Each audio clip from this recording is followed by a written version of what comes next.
What's up guys, it's Encrypted Lies and welcome back to another Minecraft tutorial video. I hope you guys are having a super good day. Today guys, we are in the deep dark depths of the nether for this one guys, and we are going to build one of my favorite farms of old times, and that is a blaze farm. Now, one big tip guys is to try to find a blaze spawner that is out over a lava lake, that is not encrusted in a bunch of netherrack or any other building material. It will just make your time from here on out a lot easier. So if you can find a portal like this guys, that is your best bet. I hope you guys are enjoying the videos. If you do, please consider liking and subscribing guys, it helps me out a lot. First thing you're going to want to do guys is clear a decent area, at least a 9x9 chunk around the entire spawner, a few blocks up, at least 3 or 4 high, and I would say at least 6 or 7 deep. So once you have it all cleared out like this guys, we are going to mark out just a 9x9 platform with building materials. All this is going to do is give us the rough estimate. The farm is simple, requires very few blocks. However, the math and the numbers are what really matter here. There are only a certain amount of materials that you actually need. Besides that, it's just making sure that you have your numbers right. So once you have a 9x9 area marked out just like this, you're then going to come on top of the spawner. You're going to place 2 blocks. That will allow the blaze to spawn above the spawner as well. That's basically as much as they can spawn on all 4 sides and the top. What we are going to do is add 1 block to 2 out of the 4 sides. So 2 will be 4x4 and then 2 will be 5x5. It doesn't really matter which side you choose. Just make sure you do that guys. Then, like I said, we're going to come under and we're going to place 6 blocks. That's going to allow for the maximum spawn for the blaze, as well as the lava that we will place later on. So once you have something that looks like this, guys, you're then going to want to take your building block, and you are going to just place a building block on the end of each of these little markings that we've made so far. And what this is going to be the wall. So this will be the actual diameter of the whole blaze farm right here. Everything else inside are air blocks. So what we can do guys is we can take our building block again, connect each of these white dots together. You will kind of make like a, I want to say almost like a conduit shape. If you know when you place a fully grown conduit, you can place this cool little hexagon pattern around it almost. It's almost like a cross of 2 squares. So that's what we're going to build here guys, and we'll cut away and I'll show you guys what it looks like when we're done. Just take your time when you're doing the math guys. Make sure all your numbers are right. That's the only thing that really matters in this farm. So there you go guys, with the magic of editing, we are now done, and you should have something that looks roughly like this.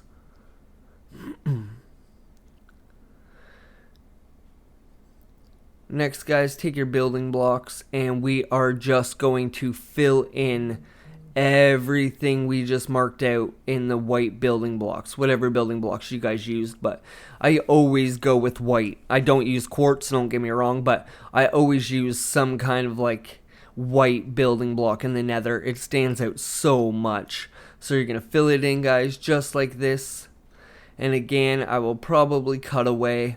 I will show you what it looks like when it's done.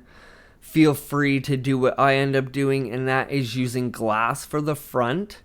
And the reason why I do that, it just kind of lets you see the farm in action.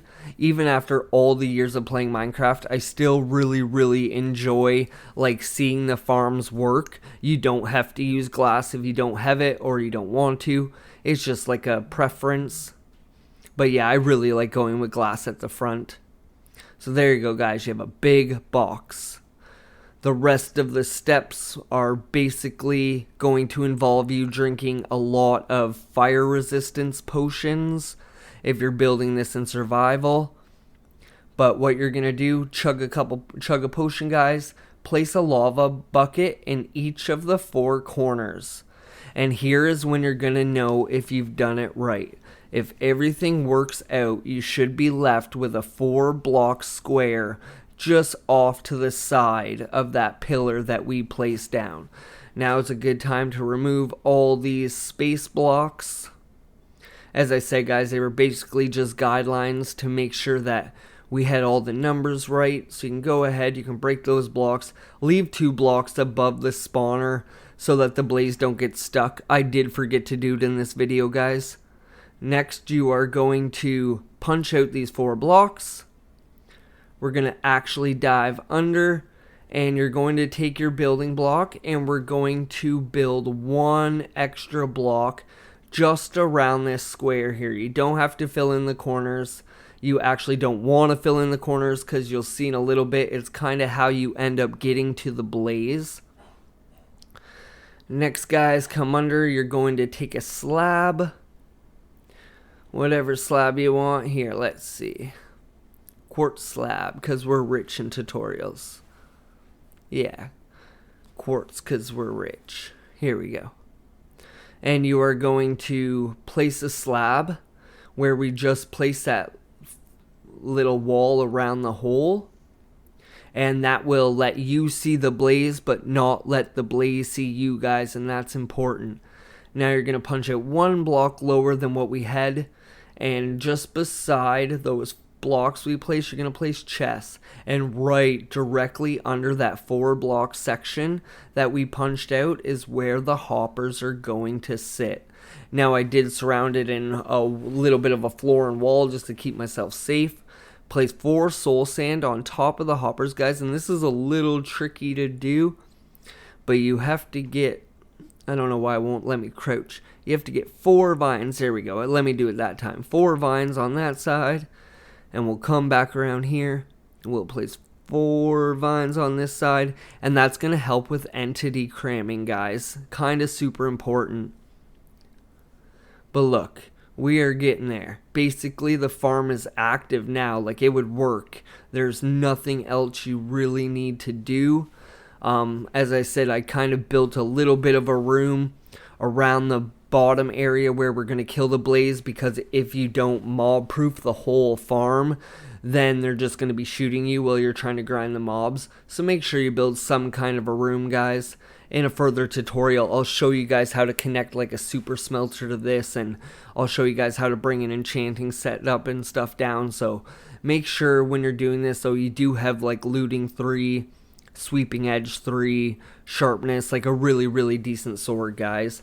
I will show you super quickly in a time lapse that will last about 5 minutes, roughly how many blaze you are gonna get.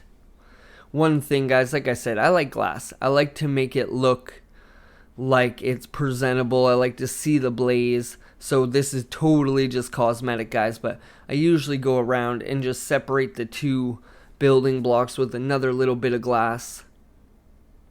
Just like that. So here's the time lapse, guys. I'm going to show you quickly in just 5 minutes how many levels we ended up getting, how much blaze rods we get.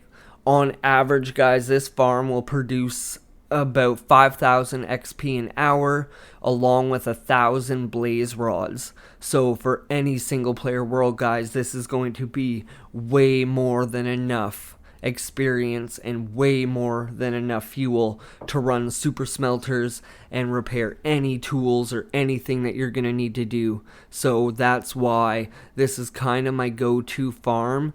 If you'll notice, guys, the vines were kind of growing down, and a way to stop that from happening is just place 4 buttons on top of the soul sand. I kind of snuck that in there, you didn't see, like a ninja. But honestly, guys, if you do enjoy these videos, please consider subscribing. I do know about 70% of people that watch these videos aren't subscribed. I do get a ton of love, but it'd really help. So there you go, guys. You saw one side 37, one side 50. We got 18 levels, and that was all in 5 minutes. One thing I have to suggest, guys, is take the time to mob proof this whole place. So all you got to do that, super simple. Just spend a little bit of time here and there slabbing everything off. The floors, the railings, everything that a mob can spawn on. And what that's going to do, guys, is super improve your rates. And also make it not such a nuisance when you're down here just trying to grind some experience and repair some tools. You don't have to worry about withers and blaze shooting at you and stuff. So in my single player world, guys, I spent hours mob proofing my entire nether fortress. So trust me when I say it's something that you want to do. And it really, if you like grind for a few hours, it's really not that big of a project. But that's basically it, guys. If you take your time, do the numbers right, super simple farm, takes very little time, and you will have enough experience and fuel for the entire world. But if you guys have enjoyed this video, please do me a solid, consider dropping a like, commenting down below what you would like to see next. If you made it this far in the video, guys, comment firepower. And until next time, guys, it's Encrypted Lies, and I'll see you guys again soon. Peace.